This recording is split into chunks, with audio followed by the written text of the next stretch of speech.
Hey everyone, I usually don't sit in front of the camera in my videos, but I thought it was about time that I introduced myself to you guys. My name is Randy and I'm from Denmark, and I wanted to do a new little video, mostly for beginners. I wanted to talk a little bit about air and heat. I felt a little inspired to do this video because I started thinking about when I was new at this, and there were so many things that I didn't know about and so many things I wanted to learn and I needed to learn, but I actually found it quite difficult to find the information. I spent a lot of time on YouTube, but there were not all that many people explaining things for newbies. So that is why I wanted to do this little video. And I have a few more ideas for more beginner videos, but I wanted to ask you guys if you have specific things that you would like to know more about, or that you would like someone to explain or show you, because then maybe we could make some more new videos. So leave a comment if there's something that you would like to learn more about. I know a lot about ink. I don't know everything, so you might request something I don't know anything about, but leave a comment and then maybe we can make some more new videos. Heat and air. I have these three, well, I have four, but these three that I have used. Some I don't use anymore, but I want to just show you these, why I like them and why I don't. And so maybe you can figure out what it is that you need. I'm going to start with this guy. This is a heat gun, and this is what I used when I first started, and it was simply just because I already had it. A lot of people asking me about this because there are many who have a heat gun and they tell me this doesn't work, it melts my paper, and the reason why this guy works for me is because it has different settings. You can turn the air, the volume up and down, and you can also right here turn the heat up and down. And this is why it works for me. I use the lowest amount of air and the lowest amount of heat. And that is why this works.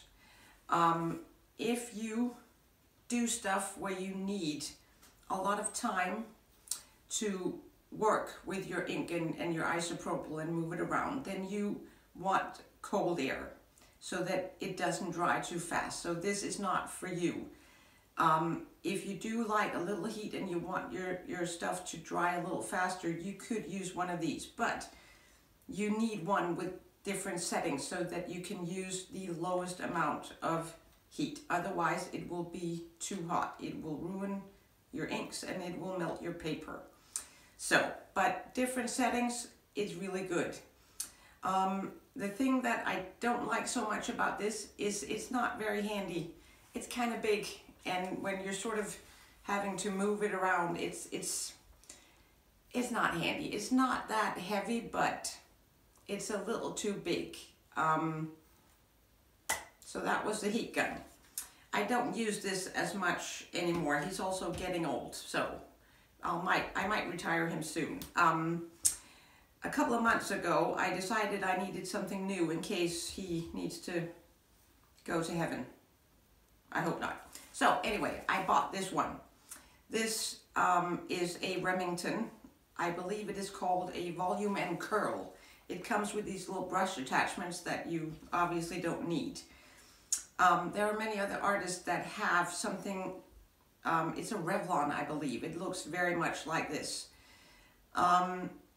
This has a cold air setting.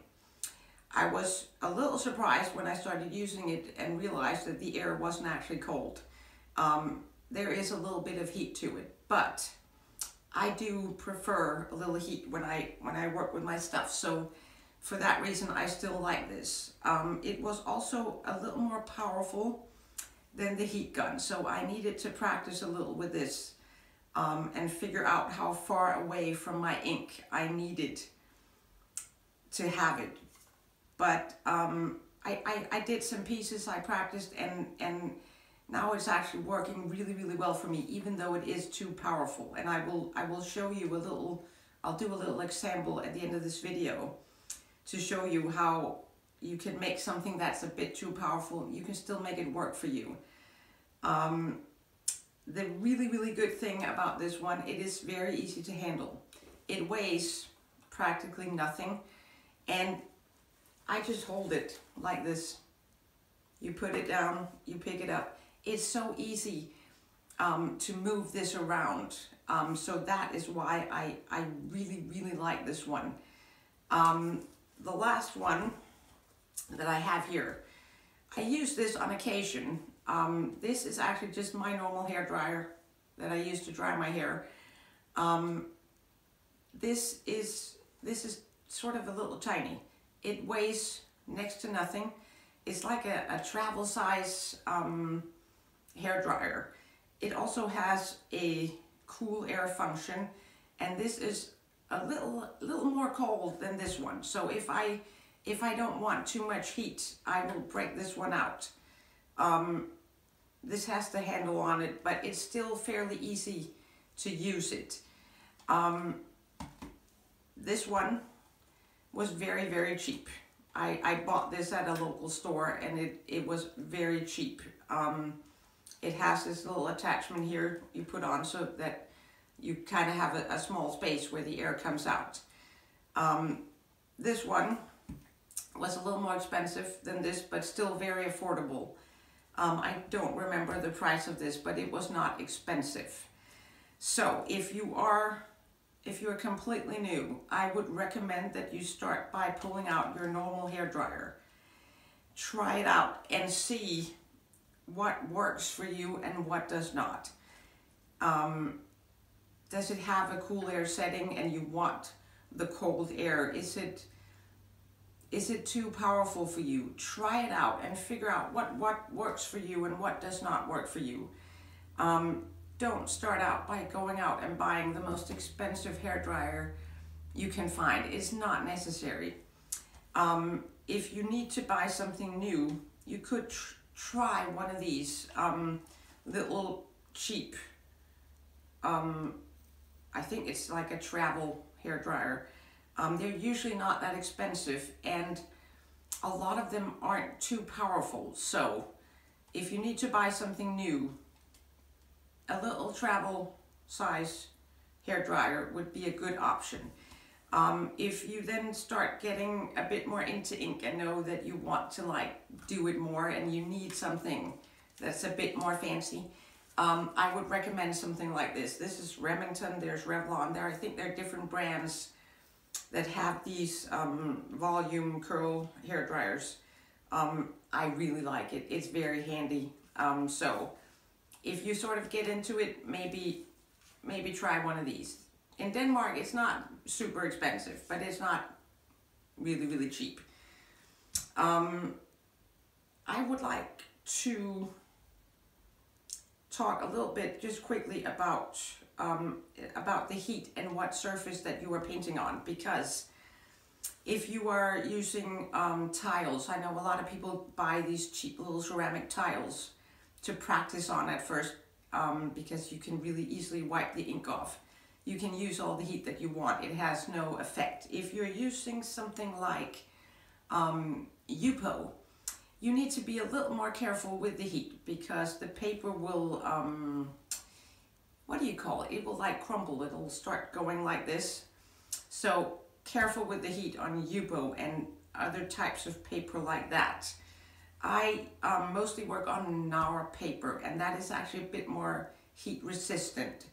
I've never seen anything happen to the paper with the heat, but you have to sort of take that into consideration when it comes to how hot the air is.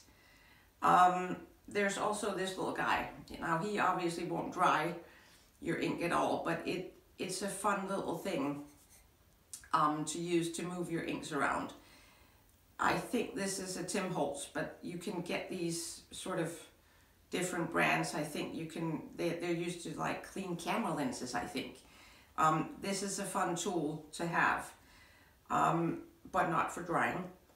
So I just want to really quickly show you some do's and don'ts when it comes to air. So I'm going to get a piece of paper and some ink, and I'm going to show you that, and then I'll be right back at the end of this video. So I'm going to be using the Remington hairdryer for this little example. First I'm going to show you a not very good way of moving your inks, and I'm going to start by just putting down a little bit of ink, and I'm going to add some isopropyl. Now I'm going to turn this on, and I'm going to point it directly at the ink, and we'll see what happens.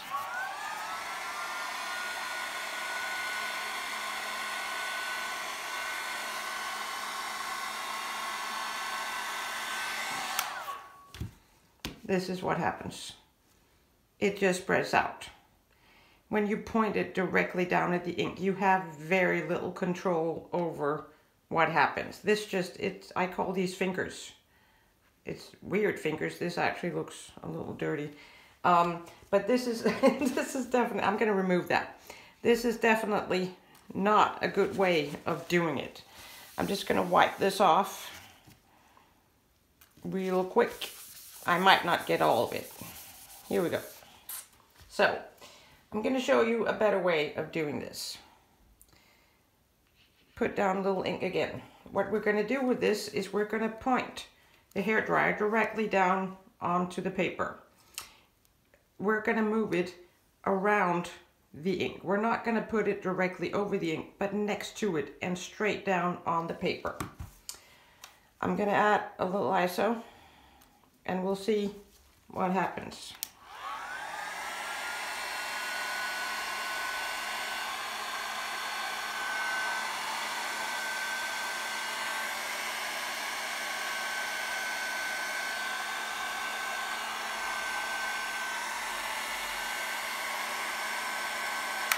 You can see I've sort of contained it in the same spot. So next to the ink, and when you point it down at the paper, it will spread out in different directions, and it will also become a little less powerful. The more you want your inks to move, the closer you have it to the ink. If you want less power, you take it away from the ink. So that is a very easy way and a good way to practice moving your inks, even if you have a hairdryer like this that is a little bit powerful. It is manageable. I'm just gonna see if I can move this a little more.